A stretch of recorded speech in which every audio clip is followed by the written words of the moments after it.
할렐루야. 1월 2일 화요일입니다. 마가복음 말씀 1장 16절부터 34절까지 말씀을 읽고 은혜 나누도록 하겠습니다. 갈릴리 해변으로 지나가시다가 시몬과 그 형제 안드레가 바다에 금을 던지는 것을 보시니 그들은 어부라. 예수께서 이르시되 나를 따라오라.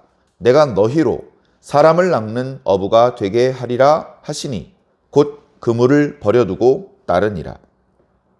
조금 더 가시다가 세베대의 아들 야고보와 그 형제 요한을 보시니 그들도 배에 있어 그물을 깁는데 곧 부르시니 그 아버지 세베대를 품꾼들과 함께 배에 버려두고 예수를 따라가니라. 그들이 가버나움에 들어가니라. 예수께서 곧 안식일에 회당에 들어가 가르치심에 뭇사람이 그의 교훈에 놀라니 이는 그가 가르치시는 것이 권위 있는 자와 같고 서기관들과 같지 아니함일러라. 마침 그들의 회당에 더러운 귀신 들린 사람이 있어 소리질러 이르되 나사렛 예수여 우리가 당신과 무슨 상관이 있나이까? 우리를 멸하러 왔나이까? 나는 당신이 누구인 줄 아오니 하나님의 거룩한 자니이다. 예수께서 꾸짖어 이르시되 잠잠하고 그 사람에게서 나오라 하시니 더러운 귀신이 그 사람에게 경련을 일으키고 큰 소리를 지르며 나오는지라. 다 놀라 서로 물어 이르되 이는 어찌미냐? 권위 있는 새 교훈이로다. 더러운 귀신들에게 명한즉 순종하는도다 하더라. 예수의 소문이 곧 온 갈릴리 사방에 퍼지더라.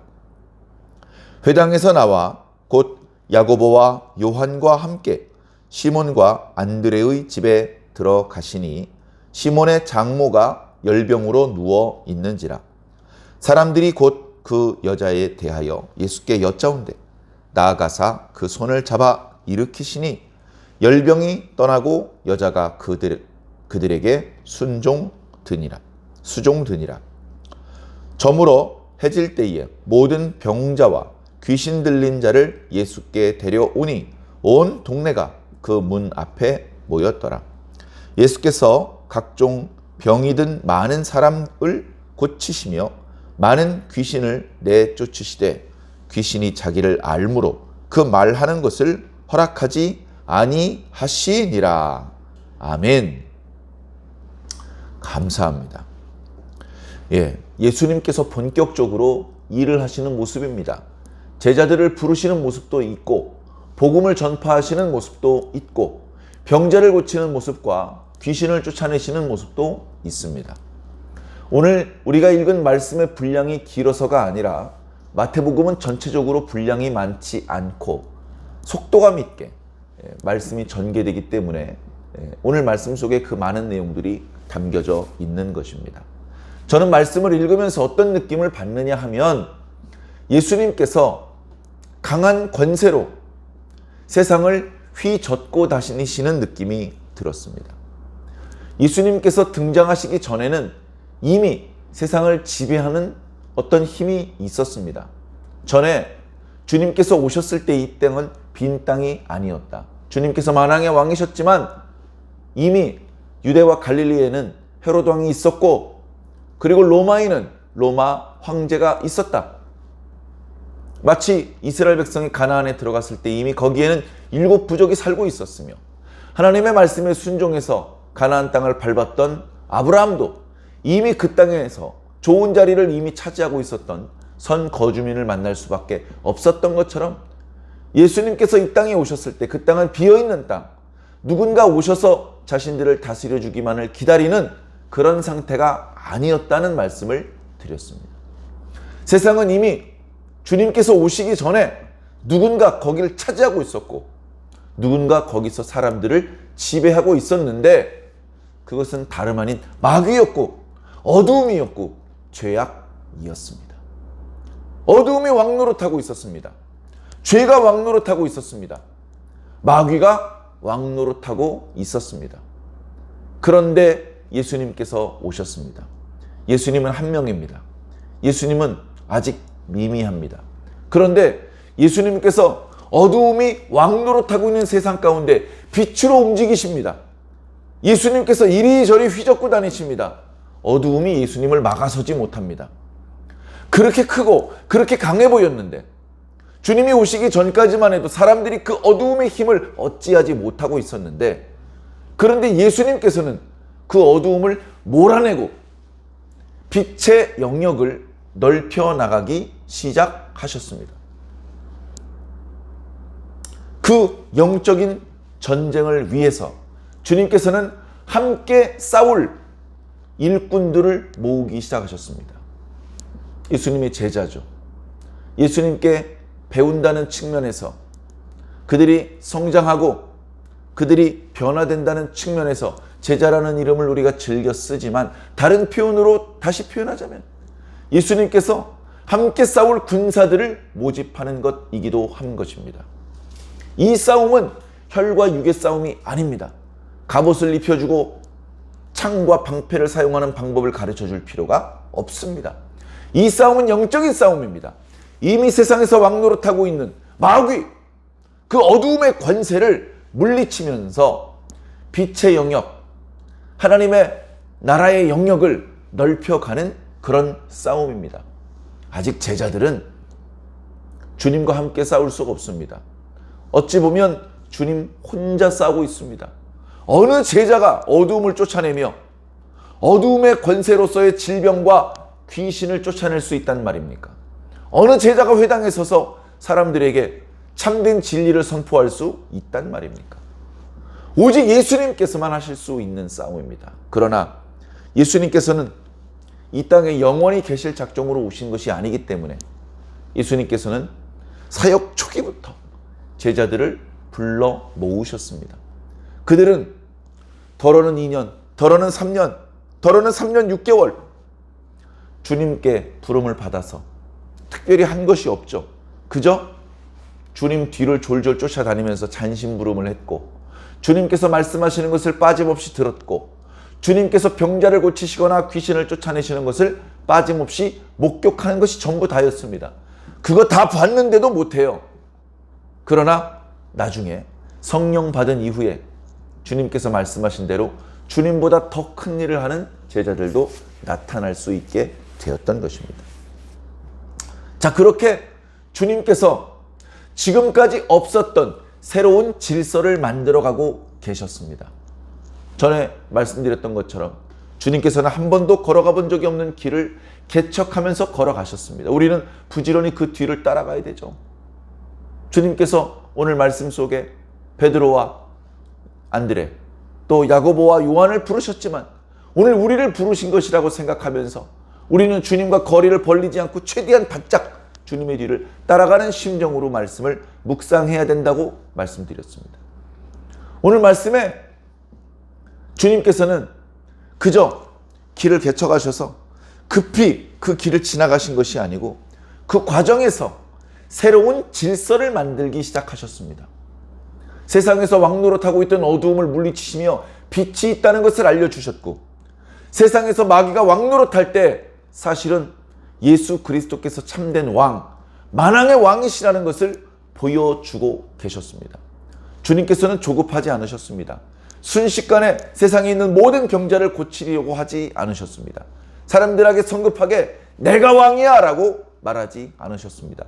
그저 묵묵하게 기회가 되실 때마다 복음을 전파하셨고, 그리고 주변에 있는 멀리 있는 사람까지는 아니고 예수님 가까이에 있는 병자들과 귀신 들린 자들을 고쳐주셨습니다. 병자들은 병에 눌려 있었고 귀신 들린 자들은 귀신의 권세에 눌려 있었는데 예수님께서 그들을 누르고 있는 질병과 또 마귀의 그 귀신의 권세로부터 그들을 해방시켜 주셨습니다. 그들은 자유를 얻었습니다. 야! 눌려진 애다가 자유롭게 다니니까 좋구나 야! 그저 질병에서 치료되고 귀신의 권세로부터 노임을 받은 정도가 아니라 주님께서는 그들을 하나님의 백성으로 만들어 가셨습니다. 그렇기 때문에 이것이 바로 전쟁인 전투, 영적인 전투였습니다.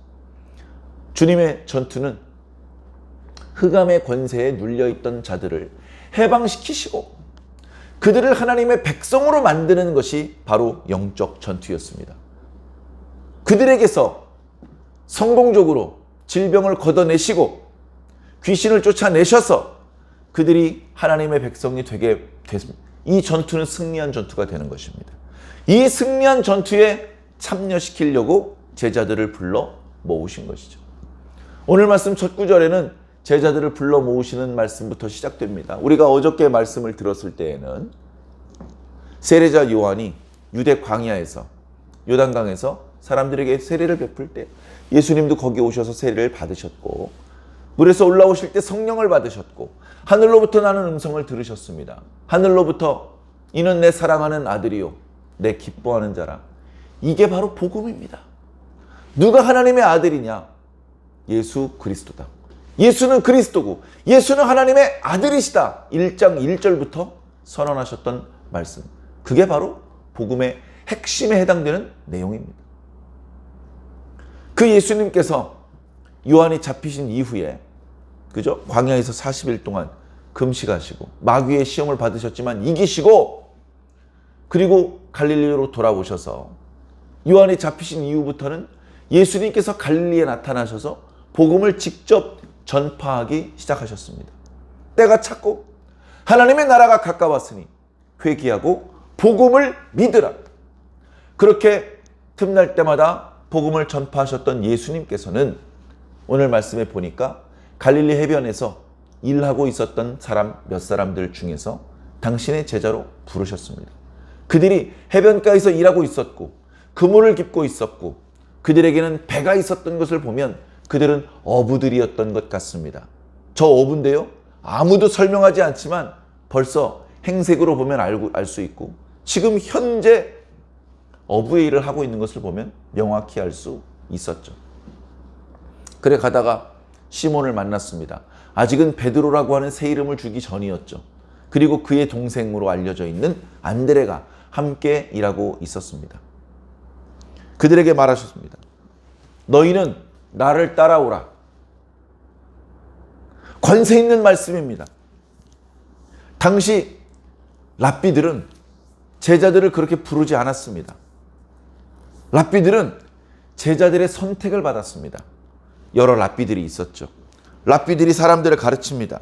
이 랍비의 가르침도 받고 저 랍비의 가르침도 받습니다. 그러다가 이 랍비가 더 지혜로운 것 같아. 이 랍비가 더 영적인 사람인 것 같아.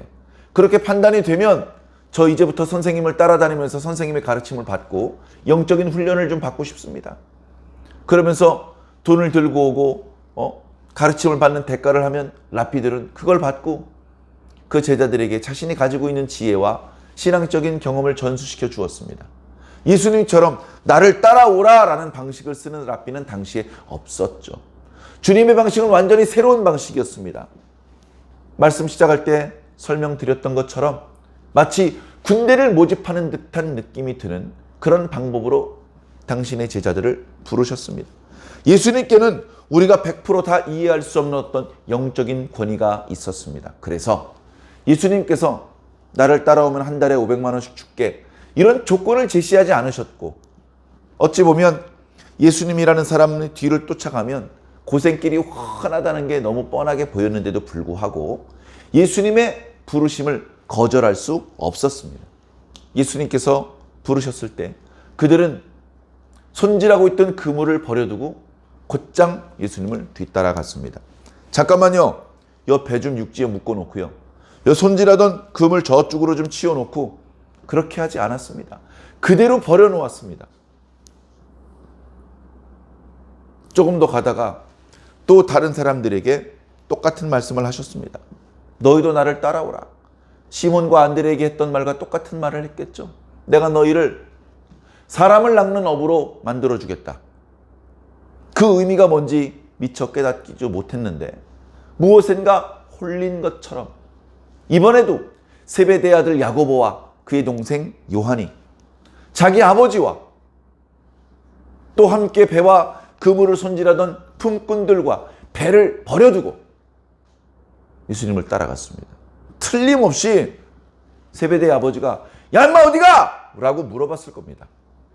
그 소리가 들리는지 안 들리는지, 그때 당시의 정경이 어떠한지 정확히 할 수는 없지만 아버지가 아무리 뒤에서 불러도 아버지에게 발목이 잡힐 수 없었던 것 같습니다.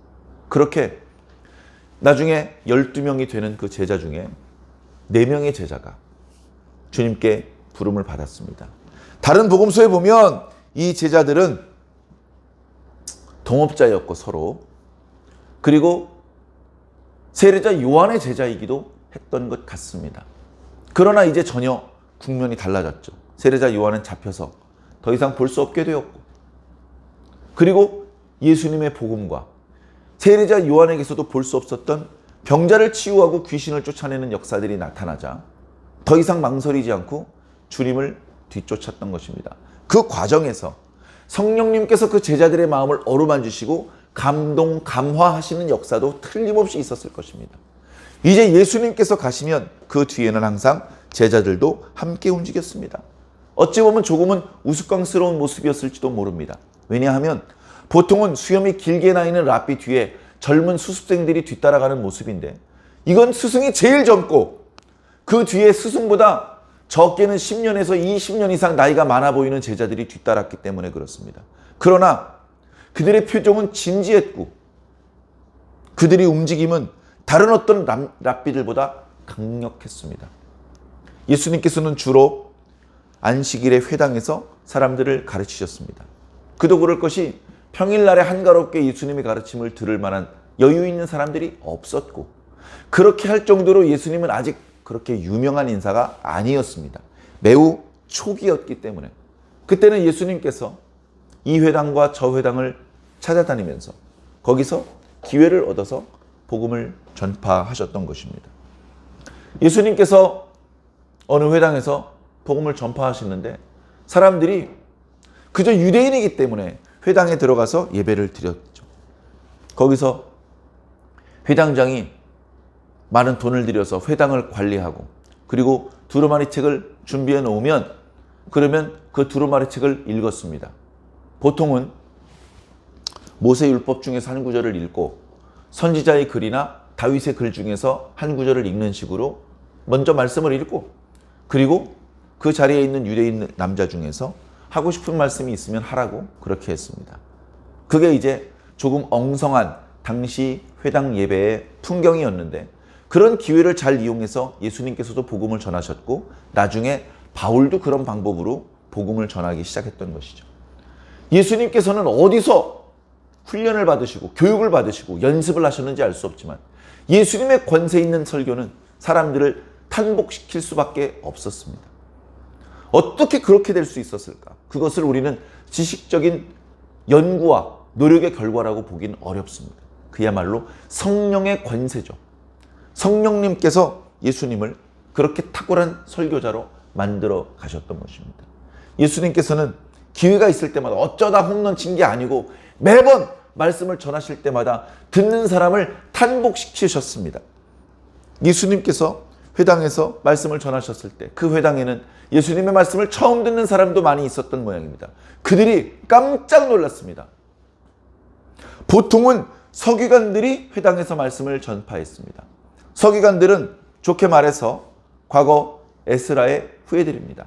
에스라는 학사 겸 제상이라고 그렇게 성경이 소개하고 있는데, 그 학사 겸 제상의 후예들이 바로 서기관들입니다. 그들은 율법을 읽고 율법을 필사하고 율법을 해석하고 율법을 가르치는 그런 권위가 있는 자들이었습니다. 그러나 예수님 당시 때 서기관들은 어떤 지식적으로는 권위가 있는지 몰라도 영적으로는 전혀 권위가 없었습니다. 그저 율법의 말씀을 읽어주고 자기 나름대로의 율법의 의미를 사람들에게 설명해 줄 뿐이지, 그 율법의 말씀에 대한 설명을 듣는 사람들의 마음이 뜨거워지거나 그 설명을 들으면서 하나님의 뜻이 깨달아지거나 그 하나님의 말씀이라는 그 거울 앞에 자신을 비추어 볼 수 있게 만들지 못했기 때문에 그렇습니다. 그러나 예수님의 설교는 쉬웠고 알아듣을 수 있었습니다. 아, 이 말씀이 이런 뜻이었구나. 아, 이 말씀의 의미를 깨닫고 보니 내가 너무 잘못 살고 있었구나. 하나님께서 우리에게 원하시는 방향은 이것이구나. 말씀을 들으면서 사람들이 느낄 수 있었죠. 그래서 눈이 휘둥그레진 것입니다. 야, 이 사람 누구냐? 나이도 젊은 것 같은데 경험 많은 저 서기관들보다 더 권위 있는 교훈을 가르치지 않느냐. 그런데 마침 그때 그 회당에는 귀신 들린 자가 있었습니다. 귀신 들린 자가 있었어요. 귀신 들린 자가 막 소리를 지릅니다. 나사렛 예수여, 왜 벌써 나타나셨습니까? 당신과 내가 무슨 상관입니까? 나는 당신이 누군지 압니다. 당신은 하나님의 거룩하신 자가 아닙니까? 사람들도 아직 알아보지 못하는 예수님을 귀신이 알아보았습니다.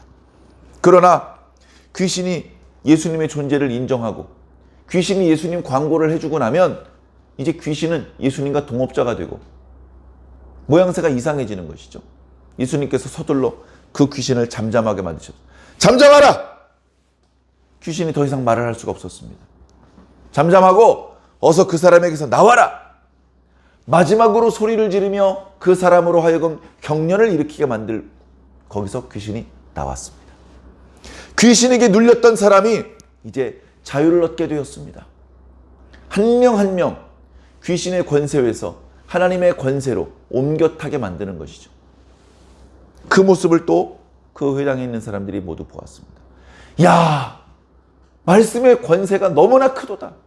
얼마나 권세가 강하면 귀신들도 순종하는가 하면서 예수님께서 부탁하지 않으셨는데도 불구하고 갈릴리 이 동네 저 동네로 예수님께서 회당에서 말씀을 권위 있게 가르치셨던 일들과 거기서 귀신 들린 자를 귀신을 쫓아내셨던 소식이 사방으로 퍼졌습니다. 예수님께서는 회당 예배가 끝나고 회당에서 나오셨습니다. 함께 회당에 갔던 시몬 베드로의 집에 찾아가셨습니다. 야고보와 요한도 함께 예수님과 동행해서 그 집으로 들어갔습니다. 뭐 밥 먹을 때가 됐으니까 들어간 것도 있겠지만 어쨌든 예수님께서 앞장서셨기 때문에 모두가 예수님을 따라서 시몬의 집에 갔습니다. 시몬 베드로가 먼저 주님, 오늘 점심은 저희 집에서 드시지요 라고 했는지 아니면 예수님께서 먼저 시몬아, 내가 지금 네 집에 가야 되겠다 라고 말씀하셨는지는 알 수 없습니다. 만약에 예수님께서 먼저 가자고 하셨다 하더라도 베드로는 거절하지 못했을 것입니다. 속으론 고민이 있을지 모르죠. 아이고 저 야고보하고 저 요한까지 데려가니 아이고 저 집에 먹을 게 있는지 모르겠다. 아 그나저나 집에 어머니가 아파가지고 그냥 누워 계신데 이거 어떡하면 좋냐. 어쩌면 예수님께서 다 알고 그렇게 시몬의 집으로 향하셨는지도 모르죠. 갔더니 장모가 누워 있어요. 장모가. 당시 유대인의 관습이 어떤지 정확히 모르겠습니다만 장모를 사위가 모시는 일이 아주 흔한 일은 아니었을 것입니다. 그러나 그 장모를 모실 만한 다른 아들이 없었기 때문에 베드로는 좋은 사람이었고 책임감이 있는 사람이었기 때문에 아내의 근심을 덜어주기 위해서 장모님을 자기 집에 모시고 있었는지도 모르겠습니다. 예수님께 사람들이 상황을 설명시켜 드렸습니다. 주님, 사실은 시몬의 집에 시몬의 장모가 있습니다. 시몬의 장모가 오랫동안 아파가지고 지금 시몬이 모시고 있었습니다. 그때 주님께서는 그 장모의 손을 잡고 일으키셨습니다. 일으키셨다고 해서 안진뱅이를 일으키실 때처럼 벌떡 일어나게 하신 것이 아니고 누워있는 여인을 조심스럽게 잡아당겨서 앉히신 것이죠. 예, 조심스럽게.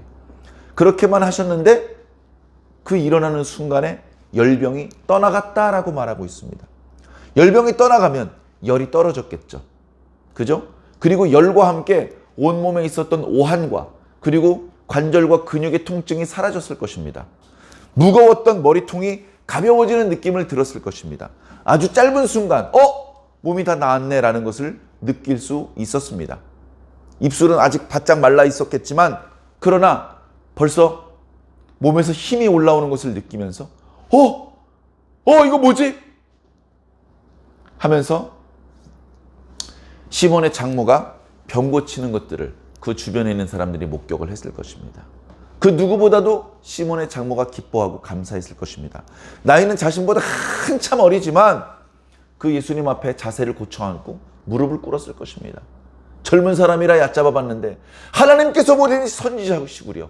제가 이제부터 당신을 섬기겠소 하면서 그날로부터 베드로의 장모는 기회가 될 때마다 예수님과 그의 일행들을 정성으로 섬겼습니다. 뭐 음식을 드셔야 되는 사람은 음식을 준비하고, 쉬셔야 되면 그늘과 또 쉴 만한 곳을 제공하고, 발을 씻을 물을 제공하고, 최선을 다해서 예수님과 그의 제자들을 섬겼던 모양입니다. 그렇게 이제 한쪽에서는 시몬의 장모를 치유시키고 이제 좀 제자들과 함께 쉬고 있고 담소를 나누고 있는데, 아까침에 회당에서 있었던 일이 퍼지기 시작해서 가까운 마을로부터 사람들이 예수님께 병자를 데리고 왔습니다. 야, 그 더러운 귀신을 쫓아낼 정도면 이런 가벼운 질병들은 쉽게 고칠 수 있겠네. 그분 어디 계셔? 수소문한 끝에 시몬의 집 앞에 온 마을 사람들이 다 모였습니다. 구경하러 온 사람도 있었겠지만 더 많은 사람들은 자기 가족 중에 귀신 들린 사람 또는 의원이 고칠 수 없었던 중환병을 가지고 있었던 사람들을 데리고 나오셨습니다. 예수님께서는 그들을 보시면서 불쌍히 여기셨고 아무 대가를 요구하지 않은 채 그들에게 당신의 능력을 보여주셨습니다. 힘자랑을 하신 것이 아니고 처음 말씀드렸던 것처럼 어둠에 눌려 있었던 당신의 백성들을 그 어둠의 권세로부터 해방시키시고 하나님의 백성으로 만드는 일을 하신 것입니다. 그들이 오지 않았더라면 예수님께서 찾아다니셨을 텐데 그들이 왔기 때문에 예수님께서는 그들을 쫓아내지 않으셨습니다. 날이 저물 때까지 그들의 사정을 물어보았습니다. 어디가 아프냐? 손을 잡고 기도해 주셨을 것입니다. 여러 가지 방법으로 병자들을 고쳐주셨을 것입니다. 그리고 귀신들이 쫓아났을 것입니다. 회당에 있었던 귀신들과 마찬가지도 거기 있던 귀신들도 시끄럽게 떠들었습니다. 예수님이 어떤 분인지에 대해서 이야기를 했습니다. 예수님께서 그들이 말하는 것을 허락하지 않으셨습니다. 귀신 들린 사람은 우리가 감당할 수가 없어요. 그러나 예수님은 그 귀신 들린 자보다 더 큰 권세를 가지고 있었기 때문에 그 귀신 들린 자들이 순종할 수밖에 없었습니다. 그런 놀라운 역사들이 펼쳐지는 것으로 오늘 말씀이 마무리가 되고 있습니다. 주님께서는 이렇게 빛의 영역, 하나님의 통치가 미치는 영역을 넓혀나가기 시작하셨습니다. 이것은 그저 땅 따먹기 싸움이 아니라 영적인 전투였습니다. 지금 예수님께서 홀로 싸우고 있습니다. 이 싸움에 동참하기 위해서 예수님의 제자들을 부르셨습니다. 사람 낚는 어부로 만드셨습니다. 사람을 낚는 것이죠. 속인다는 의미가 아니라 어둠의 권세에 눌려 있었던 사람을 빛의 권세 아래로 인도해내는 것입니다. 그 일을 예수님께서 하셨고 그 모습을 지켜보던 제자들은 나중에 성령 받은 이후에 주님과 마찬가지로 어둠의 권세에 눌려있는 사람들을 주님께로 인도해냈습니다. 그 과정에서 영적인 권위가 필요했습니다. 기도가 필요했습니다. 경건이 필요했습니다. 그런가 하면 말씀을 체계적으로 전달할 수 있는 어떤 지식적인 부분도 필요했습니다. 제자 훈련에는 그 두 가지가 다 필요합니다. 공부도 해야 됩니다. 성경도 읽어야 됩니다. 필요하면 외워야 됩니다. 필요하면 실천해야 됩니다. 그런가 하면 경건이 필요합니다. 묵상해야 되고 깊이 생각해야 되고 기도해야 되고 그런 것들이 우리를 주님의 제자로 주님과 함께 영적 전투에 참여할 영적 군사로 만들어 가는 것입니다. 이 작업은 다름 아닌 교회에서 이루어지는 것입니다. 우리 교회는 성도들의 신앙을 더 좋아지게 만들어주는 것을 목표로 하는 그런 교회입니다. 근데 그것을 다르게 표현하면 영적 전투를 잘할 수 있는 군사를 양성하는 교회이기도 한 것입니다. 병들어 있는 성도를 영적으로 건강해지게 어둠의 권세에 눌려있는 성도들을 빛의 권세 아래로 인도하는 역할을 하는 그 자리가 바로 저희 교회인 것입니다. 사랑하는 성도 여러분, 예수님의 말씀, 마가복음의 말씀을 함께 묵상하면서 여러분들에게 남아있는 어둠의 권세를 떨어내시기를 바랍니다. 그리고 수동적으로 끌려만 가지 마시고 적극적으로 주님의 뒤를 따라 나서면서 주님과 함께 싸우는 십자가의 군사가 되시기를 바랍니다. 말씀의 훈련, 교육도 받고 경건 훈련도 하면서 더 좋은 십자가의 군사로 더 좋은 예수님의 제자로 그렇게 업그레이드 되시기를 바랍니다. 오늘 하루도 주님의 제자로 살아주시기를 예수님 이름으로 간절히 축원합니다. 아멘.